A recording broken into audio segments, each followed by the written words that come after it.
Hello again! Yes, we've made it. Yet another video about useful things. That sentence kind of got away from me. We've made it! We're going to do yet another video about OBS things to make things look pretty, or at least just useful features. But before all that, coffee.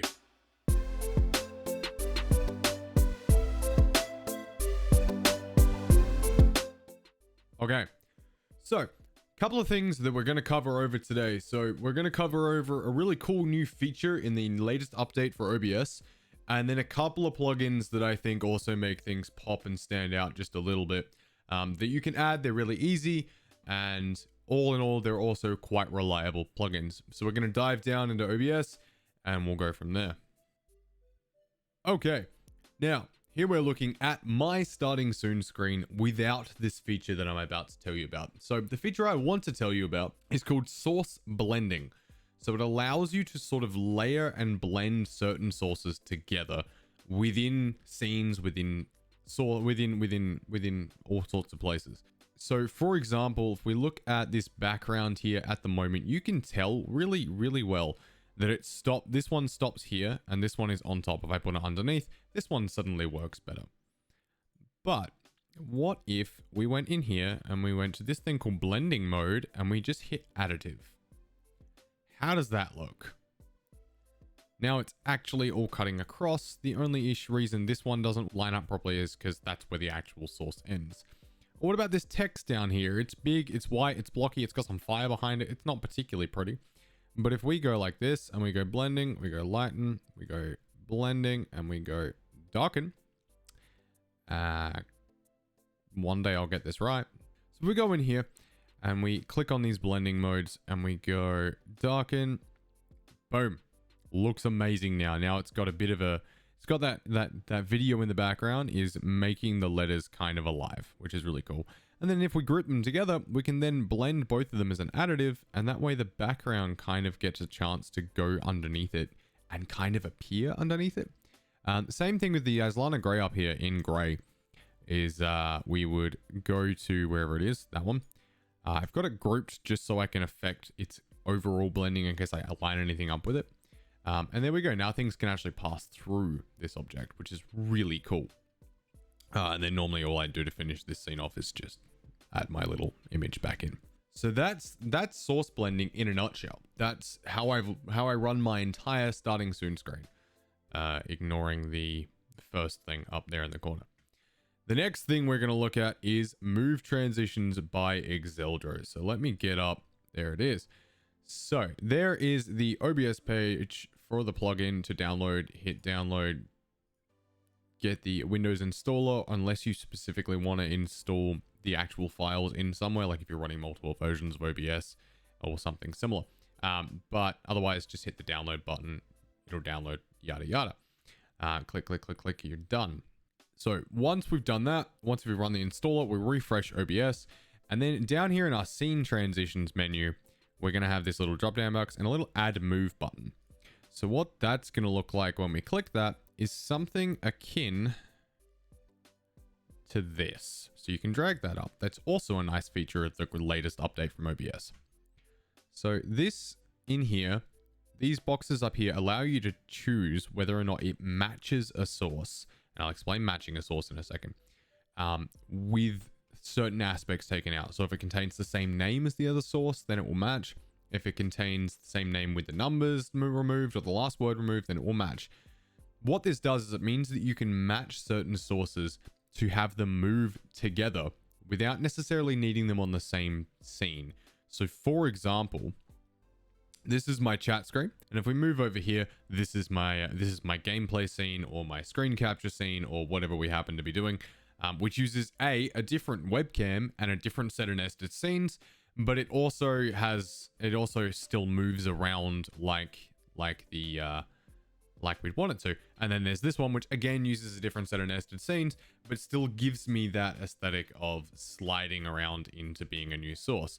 If we move back over here, it slides out to meet this one. So it's all very clean, very crisp, very nice. The other cool things that move transitions can do for you is we can go like this And that is done with move transition. There's a lot of things that move transitions can do. So we do things like that. I'll show you the barrel roll, for example. We do things like the barrel roll by going into the scene, in my case, or you can go onto the last nested scene or the object you want to do. You come in here, you hit the plus on the filter button, you go move source, which I think only works on a scene, so you'd need to at least have a nested scene. So remove source, right there, third one there, and then you would get the transform for the right source. So click your source up here, get the transform, and then in order to make it barrel roll, you just make that 360. And then what you want to do is also have one that resets it completely. So sets it back to being at 0 degrees rotation, which is what this one does. My top one here. So what that does, so when the move ends, we can select it to do that. Like this. And then when that finishes the rotate, it'll reset so that we can do it over and over and over again. And then you can just play around with how long it takes and how long we delay the end and all of that kind of stuff. And that's using your move transitions to play with your scene. What we've also got on top of that, which I think is really cool, is the ability to move things in and out and around the scene smoothly. So for example, on my Stream Deck, I have a button here that brings in my display down here, and then I can slide it back out again. So if we're just chatting about something and I go like this, and then we can talk about whatever that is, and then we can zoom it back out and all is well.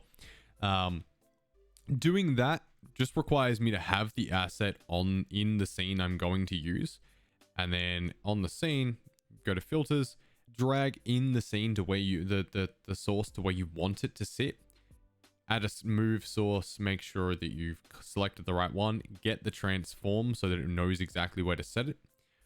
And then make sure you put reverse on the next move and then hotkey it if you're going to hotkey it. So if you add a hotkey to this to make it happen, then that way you can control whether it's in or out. And that's pretty much that. Next thing I want to talk about is Xeldro's Virtual Cam OBS Filter. So what this does is allows you to add the OBS virtual camera on as a filter in your OBS. So I'm actually doing this currently, so we have a really easy way to show you. So we're going to come down here to camera 2, which is my big camera for my chatting. And we're going to have a look at the filters on this scene. See this one right here, virtual camera? There's no information here. So once you've installed it, it'll come up as a filter option. There's no information. As long as it's on and the eye is visible, it's working. You don't have to hit the start virtual camera button. In fact, that may actually cause you some crashing issues, so probably don't do that.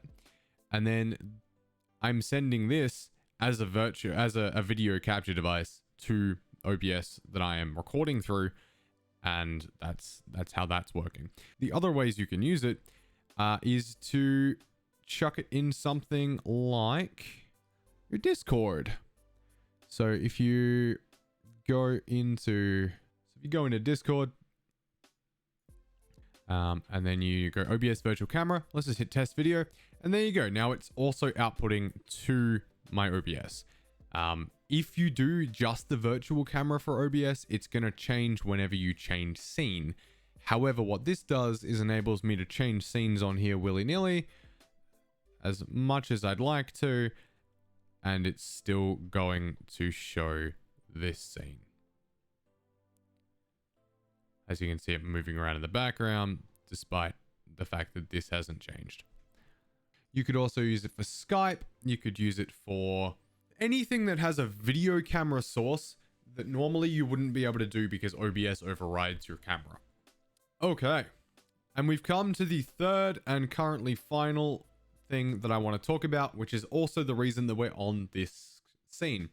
So as you can kind of see by this scene, things are a little skewiff.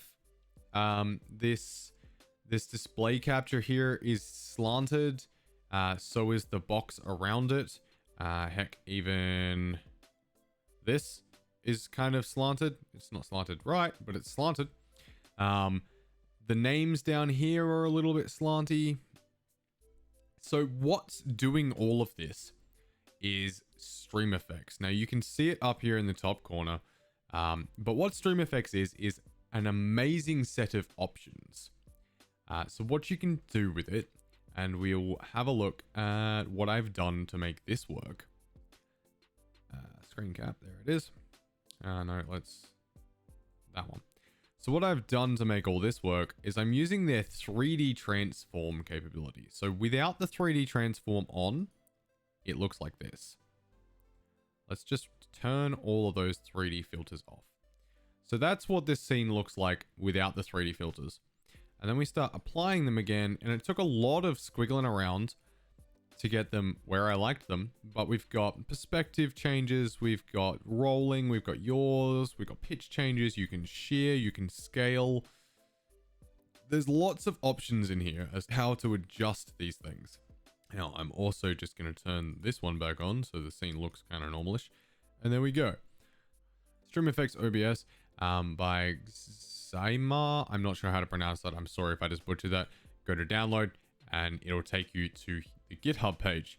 Now, the most recent release that is stable and not a testing release is 11.1 at time of this video. It could be different later on, but it does have an exe, so that's a good start. I'm assuming 1B1 and 1A1 will come out as a stable version eventually. I just don't know when. So once you've got that downloaded and installed, it's got a lot of various useful applications. So we'll snap back over here for a second. And if you look at, here it is. I need my camera. Thank you. That one. You look at the filters on my camera. I've got a 3D transform here, which flips it. That there is a Streamfx filter. So we go into filters, we have a look at it, and that's literally a perspective swap. And all I've done is pitched it 180 degrees. So it just flips upside down. It's a channel point redeem and people love it. Otherwise, on my actual scene, I've got the camera with I don't know, it might actually be on the camera source. I think it's on that one. There it is. I've got a 3D transform in here to flip sides. So what I've got as well on top of that is that I've got that therefore hotkeyed so that when we flick around the screen onto that side, I'm now facing back in towards the screen. If we flick onto this side, I'm facing in towards the screen. You get the point. So setting those up are relatively easy.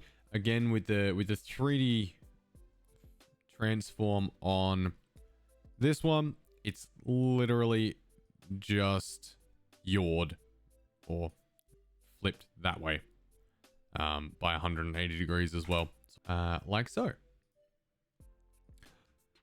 On top of all of that, yes, there's more, is it also can allow me to blur sources. So, for example, last night I played Majora's Mask for the first time ever. And what we did, because Majora's Mask is a 3/4 gameplay type, is we shrunk this down to about the right dimensions. And then we chucked it over here. And then we created a source mirror of that exact same thing. So we'll go like this, and we'll just grab... Source mirrors are also Streamfx, which I've forgotten because I've had it for so long. But source mirrors are also something that I'm 90% sure are only available from Streamfx. That one. And we went like this, and then we dropped the new mirror all the way down here. So it's underneath, which, I mean, you can see it's moving around there. And then we grabbed that one and we go into here. Now, another thing you can get from the Streamfx is a blur. So we applied just a little bit of blurring to the outside so that as this moved around and as the game moved, the outsides of the screen will move as well. That's the majority of useful things that I personally use from Streamfx. Whether or not there are others that I've not covered across, I'm not sure. And I do apologize if there's anything in there that particularly anybody was super duper interested in knowing about that I have missed. So thank you all again for tuning in, for being here, for coming, for watching. Please like and subscribe if you found any of these points useful. My name is Yaz and/or Yazlana Gray. I'm live for 3 days a week on Twitch. Links down below and possibly here.